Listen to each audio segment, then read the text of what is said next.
محترم سامعین و ناظرین، جیسا کہ آپ جان رہے ہیں کہ ماہ محرم الحرام یعنی محرم الحرام کا مہینہ چل رہا ہے۔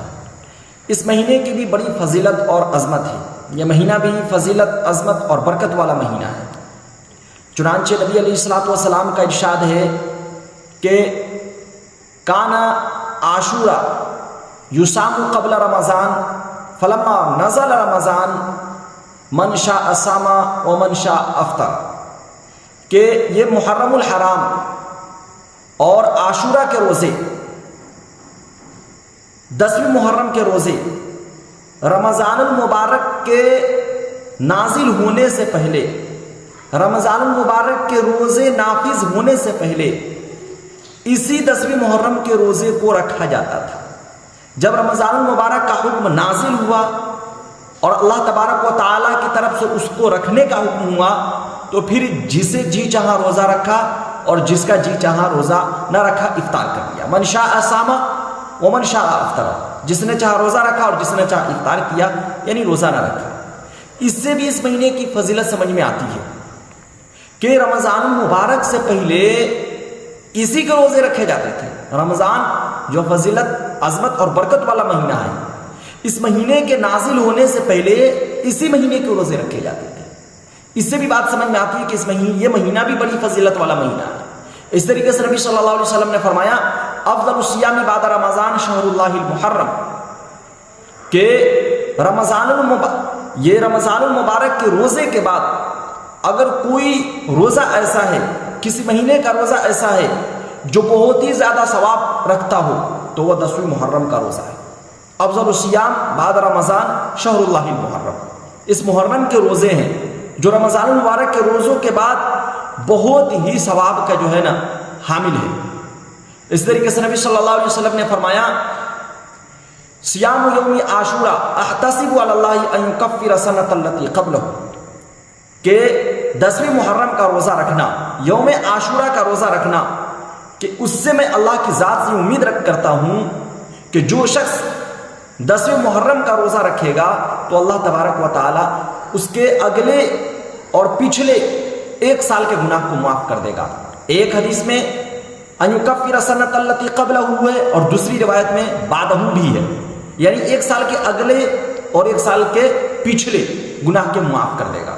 یہاں پر ایک بات سمجھنے کی ضرورت ہے کہ پچھلے 1 سال کے گناہ معاف کرنے کا مطلب تو سمجھ میں آتا ہے، گناہ کیا جو ہے نا معافی ہو جائے گی۔ کپڑا گندا ہوا تو دھلنے کا مطلب سمجھ میں آتا ہے، لیکن کپڑا گندا ہوا نہیں، میل ہوا نہیں، پھر دھلنے کا کیا مطلب؟ گناہ ہوا نہیں اور 1 سال آگے کے گناہ کے معافی کا کیا مطلب؟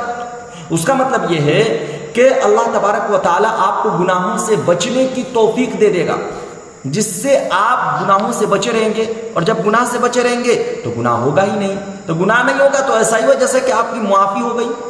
گناہ کیا آپ نے معاف کیا تو آپ کے نامہ اعمال سے گناہ ہٹ گیا، تو گناہ لکھایا ہی نہیں تو دونوں برابر ہو گیا۔ اسی وجہ سے کہا گیا ہے کہ 1 سال کے اگلے اور 1 سال کے پچھلے گناہ معاف کر دیے جائیں گے۔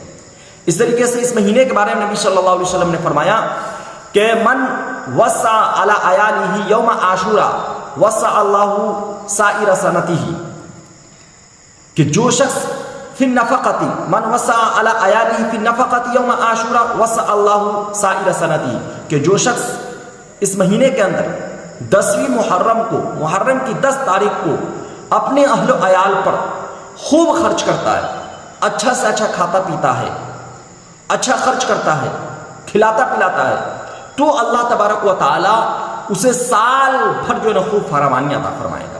یعنی جس طریقے سے جتنی فراوانی کے ساتھ اور جتنے اچھے اور عمدہ کھانا کھائے گا 10ویں محرم کو، اللہ تبارک و تعالی اسے سال بھر وسائل کھلاتا رہے گا۔ اور یہ بات ایسی نہیں ہے، کتابوں کے اندر لکھا ہوا ہے کہ بڑے بڑے علماء کرام کا تجربہ بھی ہے کہ اس نے 10ویں محرم کو کھانے پینے کا اچھا انتظام کیا تو سال بھر ان کے جو ہے اسی طریقے سے اللہ تبارک و تعالیٰ کھلاتا پلاتا رہا۔ تو ان تمام احادیث سے بھی یہ بات سمجھ میں آتی ہے کہ یہ مہینہ بھی بڑی فضیلت والا مہینہ ہے۔ تب تو اس مہینے کے بارے میں اتنی احادیث ہے، اس کے علاوہ اور بھی بہت ساری حدیثیں ہیں، تو اس سے بھی بات سمجھ میں آ رہی ہے کہ اس مہینے کی بہت ساری فضیلتیں ہیں۔ محترم سامعین، ایک اور بات یہاں پر سمجھنے کی ہے، نبی صلی اللہ علیہ وسلم نے فرمایا، حدیث کے اندر آتا ہے کہ صوموا عاشورا وخالفوا فیہ الیہود، صوموا قبلہ یوما وصوموا بعدہ یوما، کہ عاشورہ 10ویں محرم کا روزہ رکھو اور یہود کی مخالفت کرو. کیا مطلب یہ ہے کہ یہود جو ہے یہ محرم کے صرف 10ویں محرم کو روزہ رکھا کرتے ہیں. اب رکھ رہے کہ نہیں رکھ رہے وہ پتہ نہیں، لیکن نبی صلی اللہ علیہ وسلم کے زمانے میں تو یہود جو ہے 10ویں محرم کا روزہ رکھا کرتے تھے، اور ہمیں جو ہے نا یہود کی مخالفت کا حکم دیا گیا ہے کہ ہم اس سے الٹا چلیں. تو نبی صلی اللہ علیہ وسلم نے آگے فرمایا مخالفت کس طرح سے ہوگی؟ صوموا قبلہ یوما وصوموا بعدہ یوما، کہ تم جو ہے نا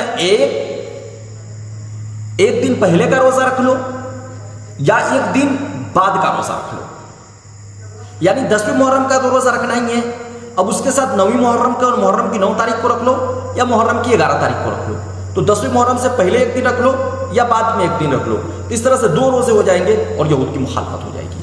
تو اس حدیث کا مطلب، اور اس طریقے سے جو ہے نا جو آپ بیانات کے اندر سنتے ہیں کہ 9 10 یا 10 11، اس کا مطلب یہی ہے کہ صوموا قبلہ یوما او بعدہ یوما، کہ ایک دن پہلے رکھ لینا ہے یا ایک دن بعد کو رکھنا ہے. یعنی 9 10 کو رکھ لینا ہے یا 10 کو 10 تو رکھنا ہی ہے، اس کے ساتھ 9 ملا لیجیے یا 11 ملا لیجیے. تو یہ مہینہ بھی بڑی فضیلت والا ہے. خاص طور پر اس مہینے کے اندر 2 عمل جو ہے وہ ہے ایک روزہ رکھنا اور دوسرا اپنے اہل و عیال اپنے بال بچوں پر خرچ کرنا. یہ 2 کام ہیں. اس کے علاوہ جتنے کام ہیں نا وہ سب غلط ہے، ان کے علاوہ اور کوئی کام کرنے کی ضرورت نہیں ہے. یہ 2 کام کرے انشاءاللہ جو ہے نا آپ کے نامہ اعمال کے اندر بہت زیادہ ثواب لکھا جائے گا، اور جو ہے نا آپ بہت ساری نیکیوں کے جو ہے نا آپ جو ہے نا بٹورنے والے ہوں گے اور آپ کے نامہ اعمال کے اندر درج ہوگا. اس ویڈیو کو جو ہے نا آپ اپنے دوستوں احباب تک بھی شیئر کریں تاکہ انہیں بھی صحیح مسائل کی جانکاری ہو، اور ویڈیو اچھی لگی ہو تو چینل کو سبسکرائب بھی کر سکتے ہیں. السلام علیکم ورحمۃ اللہ وبرکاتہ.